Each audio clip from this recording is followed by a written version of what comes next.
Muy buenos días. Continuamos con nuestro segundo panel. El tema es tópicos diversos en relación a la pandemia, ética del manejo médico y perspectivas en vacunas COVID-19. Nuestros panelistas invitados son el doctor Rodrigo Ramos Zúñiga, investigador del Departamento de Neurociencias del Centro Universitario de Ciencias de la Salud de la Universidad de Guadalajara, y la doctora Erika Lopatinsky Reyes, especialista en inmunizaciones. Les damos una cordial bienvenida. Nuestro moderador es el doctor Jesús Abraham Sánchez Frem, presidente de Medical Health Cluster. Buenas tardes a todos los asistentes. Reiniciamos con el siguiente panel. Tópicos diversos con el tema de COVID. Y en ese caso vamos a dar la introducción al ponente que inicia el panel, que es el doctor Rodrigo Ramos Zúñiga. Él tiene un amplio currículum. Vamos a circunscribirnos a 2 o 3 puntos indispensables nada más. Él es neurocirujano, es doctor en neurociencias, es investigador nacional, es profesor investigador y director del Instituto de Neurociencias Translacionales, CUCS, de la Universidad de Guadalajara.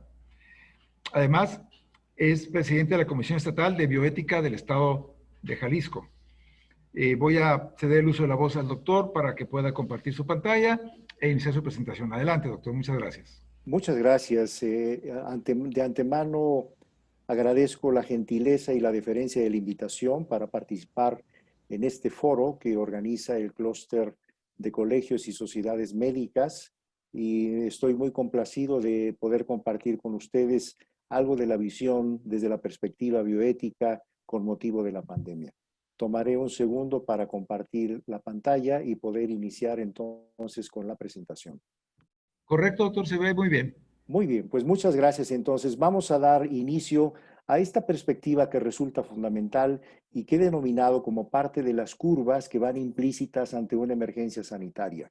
No podemos dejar de largo lo que se refiere a los valores y los criterios deontológicos que son implícitos en la parte de la toma de decisiones en el escenario biológico y en el escenario de las acciones en el caso del margen de la pandemia. En los próximos minutos me referiré a la conceptualización ética, la bioética vinculada a las ciencias de la vida y el profesionalismo y bioética con propósito de relacionarlo con los aspectos de la pandemia. No existe ningún tipo de conflicto de interés en esta presentación para dejarlo eso establecido. ¿Cuál es uno de los puntos de partida a propósito de los orígenes de la conducta ética? Pues resulta que hay precedentes si hablamos de la filogenia y nos referimos a muchos de los mecanismos descritos en la evolución de las especies. Probablemente en lo que son los criterios del desarrollo embrionario y el desarrollo evolutivo, identificamos como características clásicas de la conducta y de la función cognitiva el desarrollo del lóbulo frontal, el desarrollo de más áreas corticales de 3 a 6 y el desarrollo y la interconexión de toda una red funcional que para los críticos de arte este trasfondo de la Capilla Sixtina representa una visión de que los procesos conscientes que integran el comportamiento del humano están vinculados al desarrollo del cerebro. Esto representa a su vez una perspectiva evolutiva desde la filogenia, es decir, cómo hemos evolucionado en el curso de las especies, en donde prevalece la teoría darwiniana a propósito de que aquellas especies que sobreviven no necesariamente son las que tienen un coeficiente muy alto, sino las que tienen capacidad de adaptarse. Y en este contexto, este probablemente sea uno de los elementos primarios de lo que hoy denominamos la resiliencia, que tiene un origen en la resiliencia biológica, la capacidad no solo de resistir, de adaptarse, sino de salir fortalecidos de una situación crítica. En este escenario, la parte creativa de la función cerebral representa probablemente uno de los sustratos anatómicos más importantes para vincular las conductas primarias que se relacionan con el comportamiento ético. Cuando el cerebro deja de pensar en sí mismo para su subsistencia y empieza a pensar en los demás, Probablemente esto esté representado en la filogenia, en el comportamiento de una gran cantidad de conductas en los primates. En la izquierda es uno de los estudios clásicos que fue rescatado por el profesor Van der Waal, en donde analiza cómo la cooperación, el traccionar conjuntamente una plataforma, permite entonces que ambos puedan compartir el alimento. Si no existiera esa cooperación, no existiría posibilidad de que de forma aislada lograran su objetivo. Y en la imagen de la derecha identificamos un estudio que se hizo a distancia de un grupo de primates en condiciones totalmente silvestres, donde el bebé primate nace con mielomeningocele, con Down y con una serie de malformaciones congénitas y pudiera parecer como que iba a quedar al abandono. Pues no fue así, toda la familia lo protegió, lo alimentó y subsistió por 2 años con los cuidados de la red familiar y del grupo social. Esto habla de la importancia que tiene el cerebro social como tal a partir de estos elementos, cómo va describiendo lo que se refiere a la empatía y la sincronización cerebral como uno de los elementos claves de la conducta ética.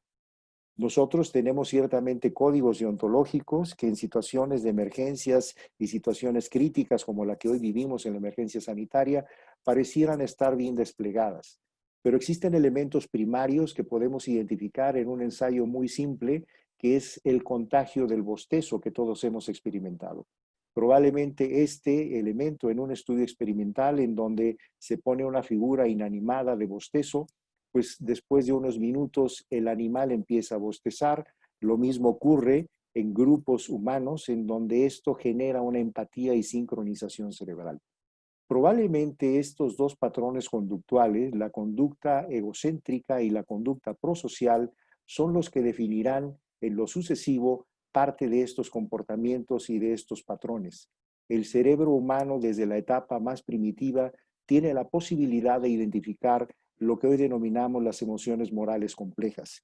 Y esto no solamente es la cooperación, es el altruismo, es la solidaridad, pero dentro de ello también puede discernir la equidad.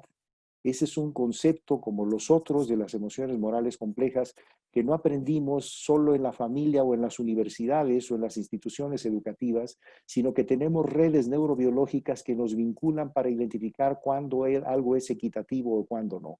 Este es un resumen de este ensayo.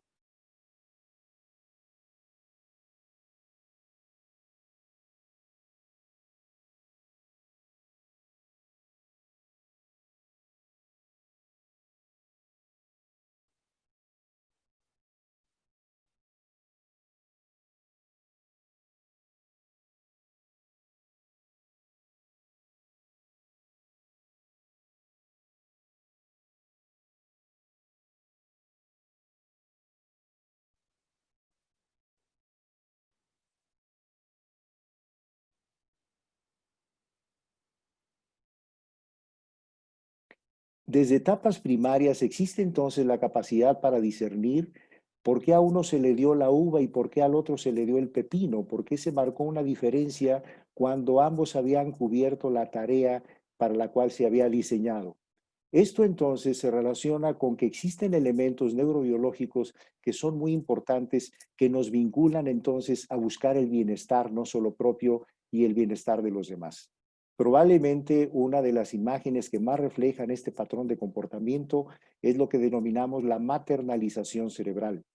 Y este es un elemento de una serie de cambios bioquímicos y estructurales durante la etapa de la gestación en la mayor parte del grupo de los mamíferos, donde la presencia de la oxitocina y otro grupo de componentes bioquímicos afiliativos hacen que la madre busca un sitio seguro para su parto, busca un nido limpio, busca que esté lejos de depredadores y piensa en el otro, ya no piensa en lo que va a comer para sí misma, sino que la madre está pensando en sus crías.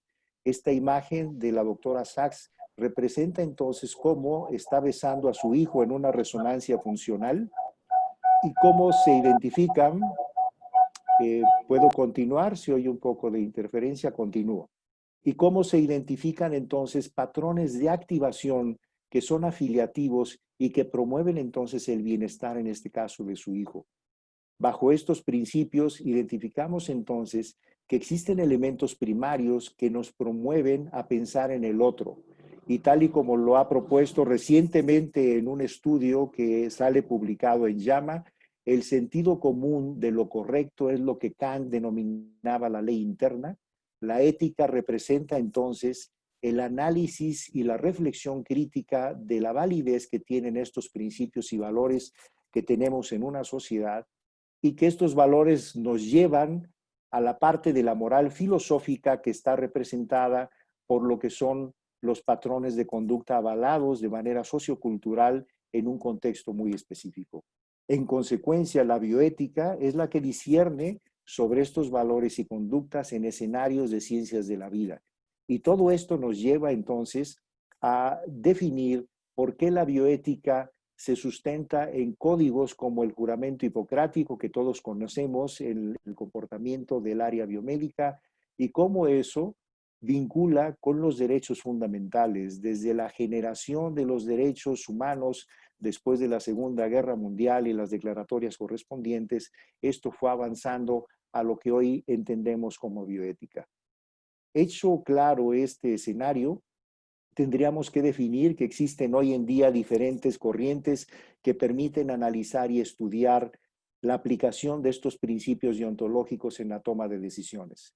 La utilitarista, que habla del bien común, que debe de primar sobre el individual; la universalista, que considera la opinión y consensos; la personalista, que le da un valor intrínseco al individuo, es donde cobra importancia el concepto de dignidad como un valor inherente, en este caso al ser humano. Pero probablemente la que más aplica a lo que es la cultura occidental está relacionada con el concepto principialista. Es una serie de principios y valores que siguen vigentes. La beneficencia, la autonomía, la no maleficencia, son parte de algunos de estos elementos que siguen vigentes en la bioética occidental, y es la que coincide con muchos de nuestros patrones culturales. Por ello, es claro advertir que la bioética tiene un precedente filogenético si hablamos de la historia biológica. Existe un sustrato neurobiológico conductual bien reconocido hoy en día que nos procura buscar hacer el bien a los que nos rodean. Se complementa plásticamente con los factores epigenéticos aparte de los genéticos y adquiere un perfil definido de patrones conductuales de acuerdo a un contexto sociocultural determinado. Es por ello que lo que éticamente puede ser válido en una sociedad, probablemente en otra cultura, en otra parte del meridiano, podría ser muy diferente.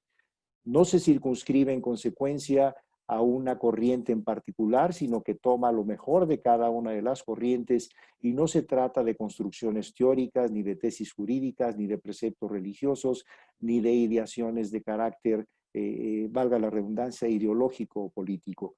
De tal forma que esto nos habla de un precepto de carácter universal, laico y secular, que ha llegado entonces a las áreas biomédicas justamente para que la toma de decisiones se vincule con el respeto a estos derechos fundamentales y se mantenga al margen de sesgos y de decisiones que pudieran ser en algún momento de carácter discrecional.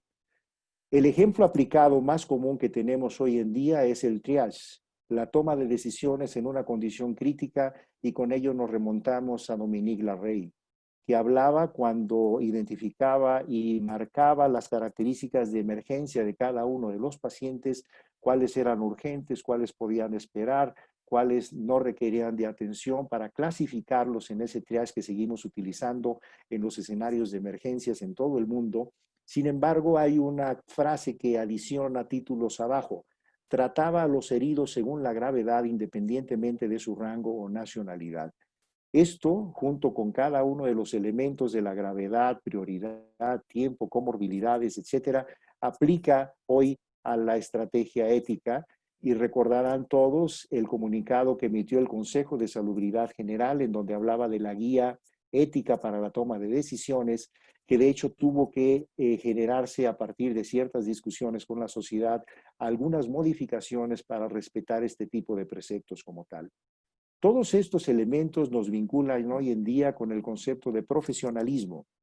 Y esto, si bien se ha desarrollado por la formación individual y de forma colegiada, como han respondido las instituciones ante la pandemia, requiere entonces de apoyos sistemáticos más establecidos y más estandarizados por parte de las instituciones oficiales. Existen dos publicaciones que les he hecho llegar y que se pueden compartir.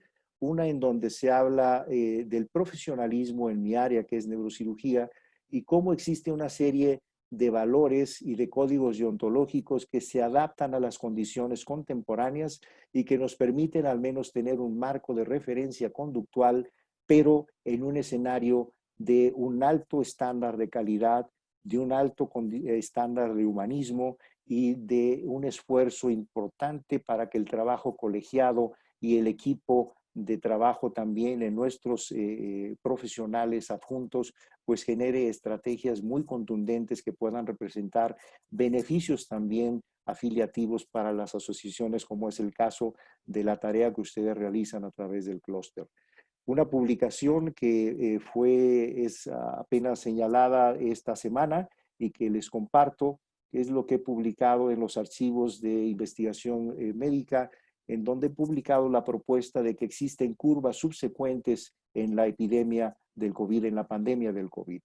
Obviamente la primera curva es la curva biológica, la curva de la toma de decisiones en función a las estrategias para la contención, mitigación de la pandemia, pero es innegable que existen otras curvas. Una segunda curva que está vinculada a todo lo que son las enfermedades no COVID, que están teniendo repercusiones por la programación postergada de muchos de estos procedimientos y que está generando también una situación que requiere de atención específica. Una tercera curva que representa todas las implicaciones de carácter socioeconómico ante el confinamiento y la ausencia de actividades que fueron consideradas como no esenciales.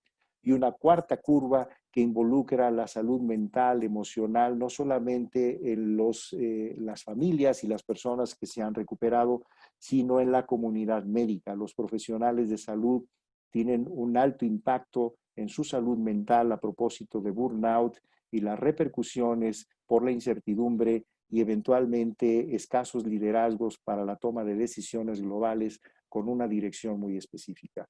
Por ello, para terminar, apelo a la relevancia que tienen los comités hospitalarios de bioética, los comités de ética en investigación que están al tanto de los aspectos éticos en la generación del conocimiento y que todo ello en su conjunto permita que estas decisiones se promuevan en el equilibrio, consenso, respetando los valores socioculturales, los derechos fundamentales ante los potenciales dilemas éticos. Con ello voy cerrando mi presentación recordando la frase de Pellegrino que me parece que sigue siendo vigente, con algunas publicaciones adicionales sobre el tema que pueden ser consultadas de forma directa, en donde habla que la medicina sigue siendo la más humana de las artes, la más artística de las ciencias y la más científica de las humanidades. Con ello termino agradeciendo la gentileza de esta invitación y me reitero a sus órdenes para la discusión y los comentarios subsecuentes. Muchas gracias. Al contrario, muchas gracias a usted, doctor Ramos. Excelente, ¿no? Todos los que estamos de audiencia escuchando esto, pues ejercemos de una u otra manera las ciencias de la salud y por supuesto que hay que considerar todos estos aspectos en nuestro ejercicio porque estamos para ayudar a los demás. Muchas gracias. Muchas gracias. Bueno, entonces le pido por favor silencio su micrófono. Perfecto. Voy a dar lectura también un poco resumido al currículum de la doctora Lopatinsky, que a pesar de ser tan joven, pues es también muy amplio. Pero vamos a, si ella me lo permite, le voy a rasurar un tanto, ¿verdad? Ella es egresada de la Universidad Autónoma de Baja California, en su campus de Valle de las Palmas. También yo soy cimarrón, doctora, así es que somos egresados de la misma universidad. Ella obtuvo su título en 2016. En UCSD en San Diego estudió una maestría en estudios avanzados, liderazgo y liderazgo de organizaciones en salud. También en UCSD un programa de extensión en cinta negra de algo que se llama Lean Six Sigma Certificate, que es ella me explicó a mí, yo no lo sabía, algo sobre una excelencia de calidad y eficientización de los recursos. Y lo último que ha llevado a cabo en la Universidad de Siena, una maestría en ciencias, en vacunología y desarrollo de medicamentos, de septiembre de 2019 a noviembre de 2020. Entonces, ¿quién mejor que ella para que nos pueda hablar? Y disculpa que haya resolvido todo lo demás, doctora, que también es muy importante, que nos pueda hablar acerca de qué panorama tenemos respecto a las vacunas. Estamos, las autoridades, sobre todo, colgadas de un clavo ardiendo que se llama vacunas, ¿no? Esperando las vacunas y la gente esperando las vacunas, siendo que a veces aquí en México la vacuna de la H1N1 se desperdicia el 20%, no se la pone la gente, ¿no? Ahora sí todo el mundo está preocupado por esto. Doctora, adelante, cámaras y micrófonos para ti. Muchas gracias, doctor. Primero que nada, pues muchas gracias por esta invitación. Lo agradezco mucho. En efecto, vacunas es un tema que me apasiona muchísimo y qué mejor oportunidad que hablarlo en este momento que desafortunadamente o afortunadamente se presta, ¿no? Bueno, pues muy buenas tardes nuevamente. Yo soy la doctora Erika Lopatinsky. El día de hoy les voy a hablar un poquito de cuál es el estado actual de las vacunas que existen o que están en desarrollo para lo que es esta enfermedad conocida como COVID-19. Y para ello quiero empezar primero que nada explicando el por qué necesitamos esta vacuna, ¿no? En efecto, COVID-19 no solo ha afectado lo que es la salud de los individuos en este planeta, sino también otros sectores como el económico, el social, el educativo, entre muchos otros. Entonces, ¿por qué necesitamos una vacuna? Si bien las medidas de distanciamiento social, de higiene constante, no han sido necesarias, la vacuna es necesaria para poder frenar de alguna manera todas estas acciones que estamos viviendo y todas las repercusiones que estamos viviendo de la misma.